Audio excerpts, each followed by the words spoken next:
A-Town Archetype. I'm Debbie DeLorean Kirby, presenting and introducing you to local creatives and their creative process. This is show number 2. And in this show, I'm so very happy to have Carla Dorato with us here in the incredible Arlington ACMI studios. But before we jump into our in-studio chat, let's have a look at the on location at the Artful Heart Gallery we shot 2 weeks ago. Have a look. We are about to go inside to this classically appointed shop and see many beautiful things and meet the wonderful owner, Carla Dorato. Everything sparkles inside, especially this wonderful woman. Come on. There are so many beautiful things to look at in here. Hey, hi, it's you. How are you? Oh, I'm so good to see you. It's wonderful to see you too. Thanks for letting us come in and take a look at everything. Oh, it is absolutely my pleasure. Lots of questions. Fire away. All right. All right, so can you tell us a little bit about the makeup of local artists' work and curated finds that you've... Well, we really try to focus on local artists, and local being, Massachusetts, hometown, New England. We do have some outliers, but we try to stay as local as we possibly can. Like the cards, for instance, next to you, those are all American card makers. And these beautiful glass pumpkins, Luke Adams from right here, a few towns over. These are not local, but she is an American artist. Arlington artist down here, Sarah DeBesh, wonderful potter, works out of the Harvard studio there. Yeah, lots of local. Awesome.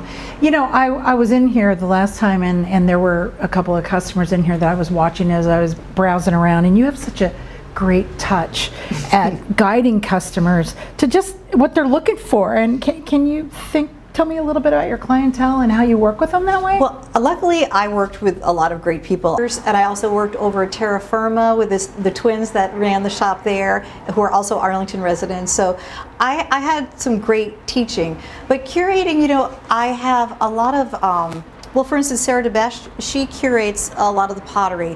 I find some, but she finds most because potters know so many other potters. Oh, so she kind of brings them into the fold. So it's really great. Artists always send other artists. If they're doing well in a store and they like you and things are going well, they'll send other people, because the better the work in the store, the better it is for them. They want they want their shop to be their stuff to be in a really That's so nice great store. To think of all the camaraderie between all the artists. There's especially now, there's a really strong bond because everyone is really trying to pull for each other. A closer look at some of the pieces in these gorgeous display cases, which just draw me in every time. Oh, and pick out your favorites and I'll tell you about Well, them. I'd like to know about some of the jewelry. Absolutely. Yeah. Well, for jewelry, we have some Firefly here, and she is out of California, and I think the gems themselves are set in Guatemala. They're fair trade, so she works with artists that set all these tiny stones. So they make the pieces, they buy the stones, they set them there, and then they come back. So this is a really nice product. It's really well made, and it helps a lot of people. Up here we have the Anchor Glass. These are really great glass blowers from Newport, Rhode Island, and their work is really quite lovely. We have from Washington State the Celestial series, and these another group of very funny men who make these. Those are so beautiful. Yeah, now, what are those referred to as? Like just these are planets. They call them, these here are their planets, and of course this is their there's a couple of the water series, and then these are, I forget what they call those little guys, but they're like little comets, don't they? It's so much to look at. I just love it. It's really, you could stare at it all day. Definitely. And then behind you, I see bath bombs and soap. You do kitty lip balm. These are made by this hysterical woman from Portland, Maine. She is the funniest thing ever. It's all natural. We sell so much that these people come back for it. It tastes good. It's good for you. These little goat soaps are also awesome. The sister soaps, and they're also out of Maine. They raise the goats, they make the soap, they felt the soap. You use this right in Oh. its felting, so it's like a washcloth. So you don't want to share the soap with anyone. Get your own. But Yeah. it's really. I use this soap. It's awesome It's soap. so and great. It's like the perfect little hostess gift. It's wonderful. And we have some other soaps from local makers, and these guys are from Massachusetts. These guys up at the farmers markets I do with my husband, because Oh, he does nice. the ravioli. Right. So I meet a lot of He does the local makers, too. ravioli. He does the ravioli. So speaking of The food, French guy. can we go back to the back counter there and look at some of Sure. these food products? They're so great. Absolutely. It's amazing. Phillips chocolate is wonderful. These are probably my favorite thing. The turtle bars, and they I haven't come even with tried those yet, I'm pecans, afraid. and they come with almonds. They come with cashews, and we also have their princess assortment of chocolates and big boxes of turtles, because one little piece isn't going to be enough. You can't have one turtle now, can And you? the jam, I make the jam. Oh, you do? Yes, I do. So the jam is. Do you get a la all Carla. the fruit at the farmer's market? We do actually. Oh, We nice. actually trade raviolis for fruit. It works out really, really well. Oh my gosh. So local. You want a peaches, local ravioli for berries. some jam?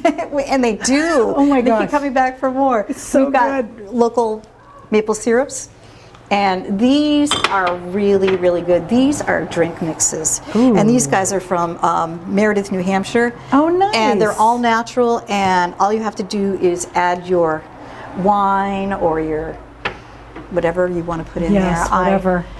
Yep, and another local McRae's caramels, and they are just fabulous. So, something we have a hard time keeping on the shelf.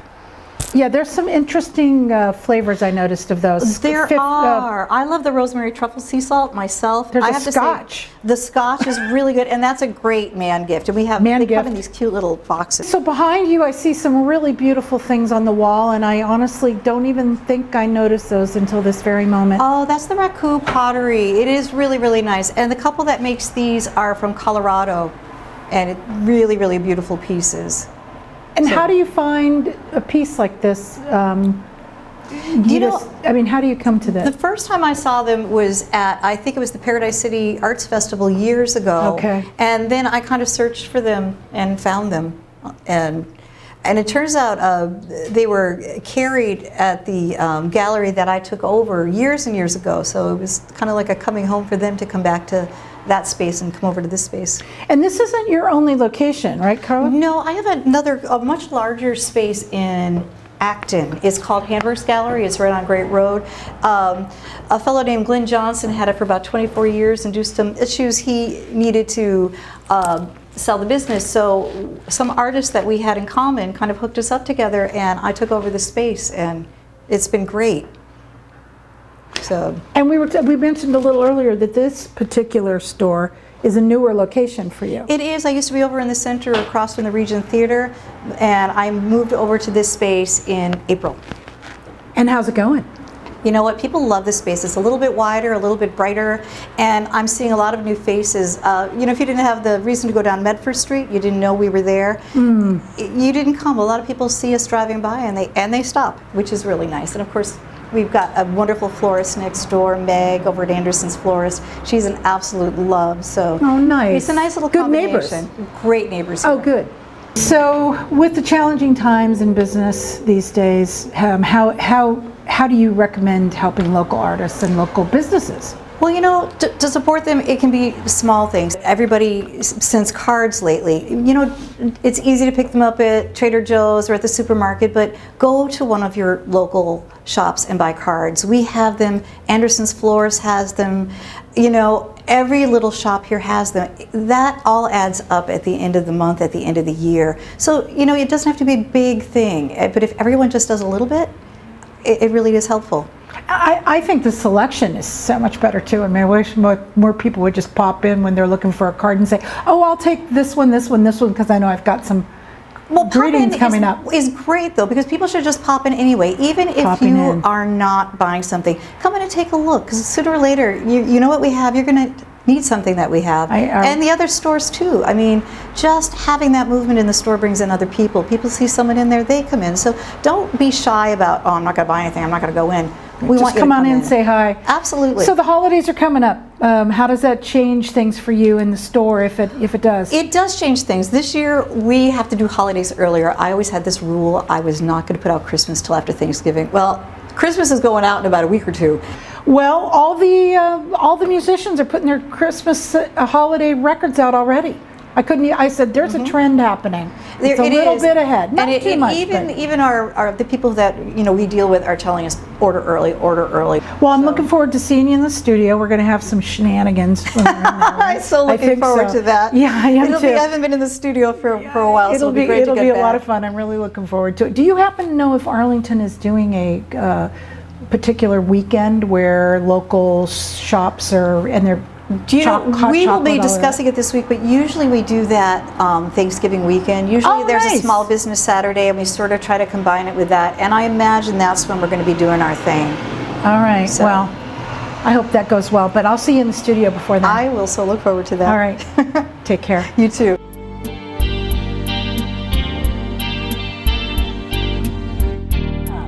Thank you for having us to the gallery. I never get tired of seeing all the pretties that you have in the windows and learning about the artists that are represented there. And today I'd like to have a little chat about the creative process as a curator and as an artist as well. So before you became a gallery owner, what other creative work were you doing? Oh, all kinds of stuff. I was actually a theater major, so I did a lot of singing, mostly singing, surprisingly enough. But so I did that. I've always done crafts though since I was a child, so I've always involved in that area as well. So I see you brought some things, and I'd like to just jump right in and take a look at some of those because they're all different and they're all great. Well, so if you can show us some pieces. These are some things I do for the store. And well, this was beautifully packaged as of last night. This is a very lovely little catnip pillow, but it has been slightly chewed. So I can tell you they are very, very, what do you say, strong catnip. Very pure. They found them. They found them. Your cats have a lot of shenanigans. They're all over the house. Stories. They're in my husband's shoes everywhere. These are just some other things, some jewelry. I know a lot of our audience is probably going to be familiar with my jewelry. I've been making jewelry for, God, many, many years, at least 20, 25 years. And this is just a few pieces I love that piece so much. I will make you, this one actually was, original design was for my daughter's prom, and I've been making it ever since. Nice. So it's a nice popular one, Swarovski crystal and I'm sterling. curious, how long does it take you to make a piece like that? Well, you know, the first piece takes a long time because I don't pre-plan pieces. I just they're kind of organic. I just pick up stuff and I decide, how it's going to work for me. And so the first piece might take, a few hours to figure out. But after that, and honestly, I don't do many multiples of anything. There's very few things I do more than one-offs. For me, it's really boring. Nice. And that's one of the nice things about too. having my shop. I can just do one piece and then go on to the next thing. There might be similar items, but they won't be the same. And, then there's a few other things that I've been kind of playing with. These are going to be jeweled afterwards. I've had them in the shop, but they've all gone, so I couldn't bring you the finished one. But they get jeweled. They're ring dishes. They're going to have bling. They're going to be blinged a little bit, not too much, because this one's really kind of pretty. It's very pretty. And some of the ornaments that I work on for the holidays, and other shell ornaments. I make jam for my shop. And tell me about where you get your. My jam, all my fruits, my produce. Yes, your produce. Actually, I do farmers markets with my partner, Cyril. He is a chef and he has the ravioli business. So we do a lot of farmers markets around. And all of our produce that I use for the jams for the store, and we sell them at the markets as well, come from our farmers, our local farmers. So it's really kind of cool. We often trade for fruit. And can't wait. Yeah, that was a nice peach ginger. It's really good. It's great to cook with. It's great to eat on an English muffin. It's really nice. One of the things I really love about the gallery is the variety of things that you have there. Food items, jewelry items, pottery. Well, it's all art. Yeah. So when you start curating all these pieces, where does that begin? Oh, I go to a lot of craft shows. I look online, say on Etsy, to see who's local, who's doing some cool things. A lot of my work comes by referral from other artists. Artists in the shop, they're doing well. They're like, my Carla has a cool shop. I think that stuff would work. They send them to me. Carla has a cool shop. Like that. Well, I have shops, but No, I like that. But a lot of it is referral. Like, I mean, that's how I ended up even with the second shop. My artist referred the shop I have in Acton. It's called Handworks. He needed someone to take over shop. He was having some issues, and so artist referral there too. So a lot of it is, kind of collaborations all the way around. Nice. In regards to music, it's so funny that you and I have worked with a lot of the same musicians. I find it kind of ironic that it. Yeah, the small world thing. I mean, when we were sitting there talking about the lullaby, and I was telling you about, it was mastered in Acton where your shop is, and then we just started kind of filling in all the blanks. Yeah, and going, you know, Eric. I know, yes, yes. So that was just an amazing process for me, because I'm usually in the studio. I'm not always operating as a producer, but I started producing this process with the lullabies and mastering, and I learned a lot from him. Oh, it gives you a whole different view of producing, doesn't it? Yeah, it's great. But anyway, it was working on that. But yeah, it is a small world, and especially music-wise. But the music live performance world's been shut down for a while, and you just talked about practicing last night. Yeah, it's hard. But, yeah, and just getting back. But I think you and I have a little song in us, don't we? Oh, I think we do. Do we? Oh, I'm sure we have a little song. All right, I'm going to kick it off. You should. Ready? Absolutely. Kick it hard. 1, 2, 3. As I walk along, I wonder what went wrong with our love. A love that was so strong. Here comes the ending. Yeah. We still got it, right? We can still sing after our 2 years. Oh my gosh, I know. With all the time off. I have this curiosity with almost everybody working on projects. Do you listen to music? I'm going to think the answer is yes when you work. And if you do you have a genre that you particularly love to use when you're catnipping or jewelrying or whatever you're doing? Well, when I'm catnipping, I like to jive now. Actually, I often use that time to, if it's a time when I'm working on a concert for Mystic, we have to memorize our music. I often just play it over and over. But if it's like a free moment, I honestly like to listen to classical. I like Vivaldi specifically. I find great music to create too. I mean, kind of the swells and everything. It's kind of fun. But often I use it as a time to try. I try so hard. I try to memorize my music. I'm not very good. Yeah, memorization. Yeah, I just find that I find that certain people in their workshops, when I've walked in, that they have a certain kind of music on, and I'm like, oh, what's the motivation of that? Typically, I think it's just a matter of what you relax to. Sometimes if you're too relaxed, I really have to pick up the pace, and then I put on some Beatles or some rock, usually like 70s, 60s, 70s music. Go 70s rock. Absolutely, because sometimes I work really, really late at night. I'm a night owl, and as I start to get tired, the music's got to pick it up. So that is a true statement. No, it's true. It's true.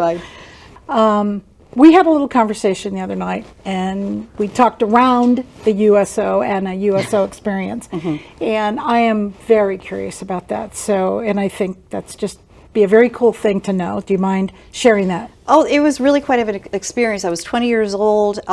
We went to Egypt and Israel and Germany, and that's back when the Berlin Wall was up. That's how old I am. And it was an amazing experience. And it was back when you had all those big heavy amps and preamps. I mean, everyone thinks the touring life is so glamorous, but we had to lug this really heavy equipment. A bunch of girls. Oh, up and down stairs. But, it was really interesting. We're on these trains going over the borders, and on would come the soldiers with their machine guns. How many did you travel with? We traveled with, there was about 12 of us. There's a dozen of us. Wow. So, and then we went into Egypt. We had to cross border customs, and that was an experience in itself. I mean, we were taken into rooms. Our equipment was taken apart. And you were singing. You were performing. We were performing. We were singing, and we sang like in Egypt. They were just installing the multinational force bases, so we were there, pretty much entertaining those troops. So it was like doing huge rock concerts. I mean, there was thousands at our show, and What a great experience. it was really, really interesting and a little bit frightening too, because I mean, we had to be careful. They wanted to kidnap the blonde girls. You know, it was a whole. They wanted to kidnap. Honestly, it was kind of open. The perimeter fences were up, and we were some of the first really American women ever out in that area. Wow. So I mean, you're talking, we're out in the middle of the desert. What kind of songs were you performing? Oh, actually, a little bit of a mix, because we had to sort of play for everyone. So we did some show tunes. I particularly, my stuff was, I ended up doing a little out of Linda Ronstadt. She was really popular at the time. So I sang pretty much like kind of country rock crossover. And, Nice. But there was a little bit of everything. Nice. So I think that one of the things that's just fascinating is all the different backgrounds of people. Like, we're interviewing you right now, talking about your gallery and all that, but the creative process in general to me is just so fascinating, of all the different things that lead people to where they're at right now, where we're talking. So what is next? What are you looking forward to doing next? Oh, you know, I'm having really a lot of fun kind of doing like crafty things. I'm a scavenger. So I've got like these piles of old wool and stuff like that I'm just dying to make into little Did you hear the creatures. tone that she said that with? Old wool. Like, you're just waiting to create something with that. I have such plans. I'm hoping to start working on another show with my sister Cindy. So that's kind of in the nice. back of my mind. We do some stuff at Club Cafe. I got our last show in just before You're talking the music? pandemic. Yeah. Oh, Because my nice. sister is a singer, and Okay. a much better singer than me, but don't tell her I said that. But we I'm often... glad your daughter's not here to talk about thank that, because God. that was a crazy conversation. It was so fun. I was Yeah. like, wait a minute, do we have the same kind of daughter? Oh, Maybe? I don't my know. daughter doesn't like anybody looking at me. I mean, oh my God, never That's mind so singing funny. on stage. So I just want everyone to know, again, I am Elizabeth Dorato's mother. There's a joke behind that, but... Aren't we all? Yes. Well, listen, thanks for coming into the studio. Thanks for having us at the gallery. That was my pleasure. It was lovely to have you there. It was really great. I'd like to know a little bit about what you're up to. You know what I'm doing. So what are you up to? Well, I just finished working, and you know that, and I've got some of my products in your store, Oh, which she I'm does pretty these- excited about. She does these beautiful CDs. Do you have a copy? Is that a copy of your Well, October baby book there? Yeah, but it's not all together. But I will show it. I'm just do a little plug with it at the end. At the end. But, Okay. Carla was really instrumental. Art. That was kind of a pun, music pun. In helping me put together some ideas for the packaging of my Lullaby project, and I really appreciate that. I mean, you have it's no my idea. pleasure. But that's, I think, how other artists help each other, other creatives. Yes. And I'm really interested in learning more about other Arlington creatives, and I know you know so many of them. So one of my goals for the future and for A-Town Archetype is to learn more about some of the other people you know. And we have many. I know We have many. It's amazing. You just don't know who your neighbors are and what they're up to. That's so Well. great. Well, anyway, thanks for being here with us. Oh, I it was really certainly appreciate my it. pleasure. Let's give this is my little signature close. I'd like to say thank you to everybody that's working on this show with us today. Oh, wonderful crew. Thanks you. for being here. Oh, it's certainly my pleasure. Thank you for having me. Thank you for watching us. I'd like to make a big call out and thank you to our host, Arlington Community Media. Next time, A-Town Archetype will be on location and in the studio with multi-talented local artist Megan O'Brien. Well, if you'd like to know more about my current local creative project, visit dreamamonth.com. And don't forget to get out there and support our local A-Town artists. See you next time.